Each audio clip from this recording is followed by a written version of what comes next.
کیوں بہایا ہے لہو کشمیر کا، اتنا سستا ہے لہو کشمیر کا۔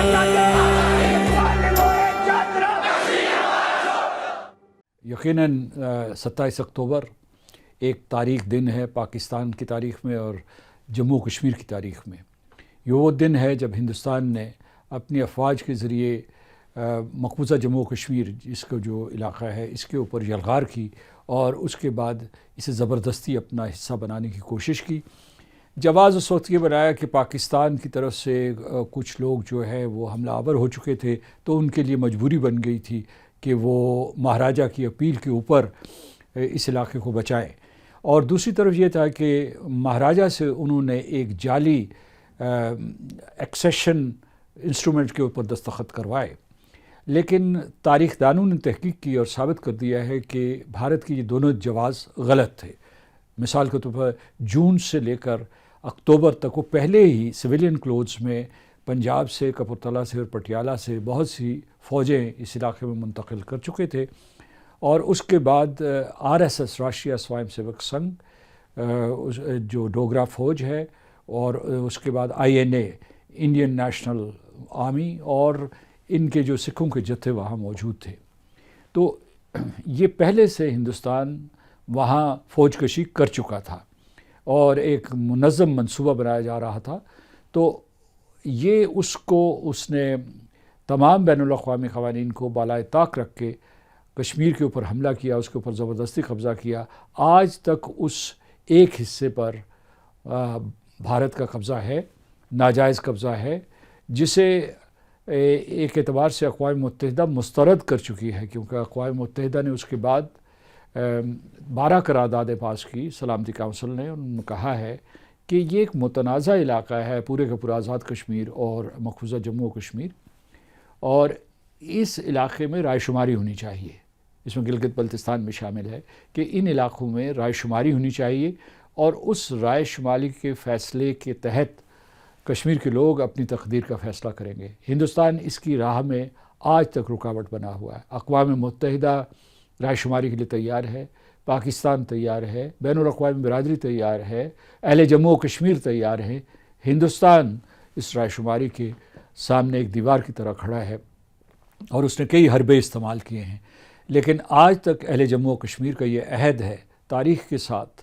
اور آنے والی نسلوں کے ساتھ کہ وہ اس وقت تک اپنی جد و جہد کو جاری رکھیں گے جب تک آزادی حاصل نہیں کر سکتے، اور اس وقت تک جد و جہد جاری رکھیں گے جب تک ہندوستان کی قبضے کی یہ تاریخیاں چھٹ نہیں جاتی۔ جب ہم 27 اکتوبر کو مناتے ہیں تو اس کی ایک علامتی اہمیت ہے، تاکہ یہ صرف تاریخ کے اوراق میں محفوظ نہ رہے یہ تاریخ، بلکہ اس کے علاوہ عوام الناس جو ہے ان کے اس سلسلے میں جو جذبات ہیں، یعنی وہ آزاد کشمیر میں، مقبوضہ جموں کشمیر میں، پاکستان میں اور ساری دنیا میں جو ہماری ڈائسپورا کمیونٹی ہے، ان کے جو جذبات اور احساسات ہیں ان کو اجاگر کیا جائے۔ اور ان کا مقصد ہی یہی ہے کہ اس تحریک کو، تحریک آزادی کشمیر کو ایک نئی مہمیز دی جائے، ایک نئی سمت دی جائے، بین الاقوامی حالات کا جائزہ لیا جائے، اور یہ طے کیا جائے کہ کس طریقے سے ہم اپنے حکمت عملی کو تبدیل کریں تاکہ کشمیریوں کی یہ طویل شب غلامی کی یہ کب ختم ہوگی۔ تو اس لیے یہ دن بہت ضروری ہے۔ یہ بھی ضروری ہے کہ ہم اپنے باہمی اختلافات مٹائیں۔ اگر فرض کیجئے کہ پاکستان کے اندر، آزاد کشمیر کے اندر، اور خود جموں کشمیر، مقبوضہ جموں اور کشمیر کے اندر، یا ہمارے جو باہر لوگ پاکستانی اور کشمیری ہیں، اگر ان کے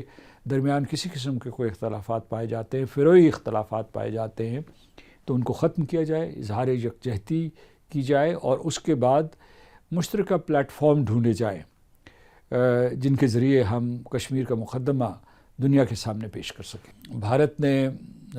27 اکتوبر 1947 کے دن مقبوضہ جموں و کشمیر کے اوپر غیر قانونی قبضہ کیا تھا، اور وہ غیر قانونی قبضہ اب تک جاری ہے۔ 5 اگست 2019 کو اس نے اس قبضے کو مستحکم کیا، اور دنیا کو دکھانے کے لیے جو اس نے کچھ آئینی اقدامات کیے ہوئے تھے ان کو بھی واپس لے لیا، اور اس طریقے سے اس کو باقاعدہ ایک نوآبادی میں تبدیل کر دیا کہ باقی جو ہے بھارت کے جو باقی اسٹیٹس ہیں یا صوبے ہیں ان کے کچھ حقوق ہیں، یہاں جو لداخ ہو یا اس کے بعد جموں و کشمیر ہو ان سے وہ حقوق بھی چھین لیے اور ان کو یونین ٹیریٹری یعنی ایک قسم کی محکوم علاقوں میں تبدیل کر دیا گیا۔ تو بھارت اس بات پہ یقین رکھتا ہے کہ اس قسم کے غیر قانونی مصنوعی طریقوں سے وہ مقبوضہ علاقے کو بھارت کی فیڈریشن میں مدغم کر لیں گے، لیکن یہ ادغام ناممکن ہے کیونکہ یہ غیر فطری ہے اور یہ کبھی بھی وہ اس ارادے میں کامیاب نہیں ہو سکتے۔ اس لیے انہوں نے ایک مصنوعی جعلی انتخاب کروایا 2024 میں جموں اور کشمیر میں، اور اس کے بعد جو وہ وزیر اعظم ہے بے بس وزیر اعلیٰ، جو وزیر اعلیٰ انہوں نے منتخب کیا، اس کے پاس کوئی اختیارات ہی نہیں۔ جب وہ یوم شہدائے کشمیر کے موقع پر مزار شہداء کے اوپر جانا چاہتا تھا تو اس کے ماتحت پولیس نے اسے روک دیا، اور اسی طریقے سے جو باقی قائدین جانا چاہتے تھے ان کو بھی روک دیا گیا۔ تو اتنی بھی آزادی ان کو نہیں کہ وہ اپنے ہیروز جو ہیں یا شہداء جو ہیں ان کے لیے دعا کر سکیں، اور اختیارات ان کے پاس نہیں ہیں۔ اب اختیارات وہاں لیفٹیننٹ گورنر کے پاس بھی نہیں ہیں، وہ سیدھے سے احکامات جو ہے وہ دلی سے آتے ہیں اور ان کے اوپر یہاں عمل درآمد ہوتا ہے۔ تو یہ جو ہے وہاں جو ہے آئے دن وہاں ریزنٹمنٹ بڑھ رہی ہے، اور اس کے بعد جو ہے ایک قسم کی مزاحمت ہے، کچھ کھلی مزاحمت ہے، کچھ چھپی مزاحمت ہے۔ چھپی ہوئی مزاحمت کا جو دائرہ بہت وسیع ہے۔ تو اور دوسری طرف لداخ جو ہے وہاں تو انہوں نے یہ جعلی انتخابات بھی نہیں کروائے اور جو انہوں نے وعدہ کیا تھا، اور ان کے جو مقامی مطالبات ہیں ان کو بھی پورا نہیں کیا۔ تو اس وجہ سے میں سمجھتا ہوں کہ ہندوستان کا یہ قبضہ جو ہے یہ صرف وقت کی بات ہے۔ یہ جو ہے یہ اس نے جو مصنوعی عمارت وہاں تعمیر کی ہوئی ہے، یہ کچی عمارت، یہ فریجائل جو اس نے ایک ایپریٹس وہاں قائم کیا ہوا ہے، یہ گر پڑے گا۔ اچھا، ہندوستان کی یہ دلیل تھی کہ 5 اگست 2021 کے بعد مسئلہ کشمیر ختم ہو جائے گا،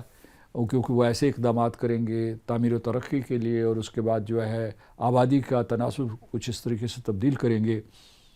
کہ یہ مسئلہ ہمیشہ کے لیے ختم ہو جائے گا۔ لیکن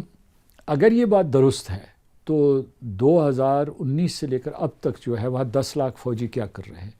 فوجی وہاں متعین کیے جاتے ہیں جہاں متحارب قوتیں ہوتی ہیں، جو اس ریاست کا حصہ نہیں ہوتی ہیں یا کسی نوآبادی میں جو یہ متعین کی جاتی ہے۔ تو یہ اس بات کا ثبوت ہے کہ مقبوضہ کشمیر بھارت کا حصہ نہیں بن سکا، اور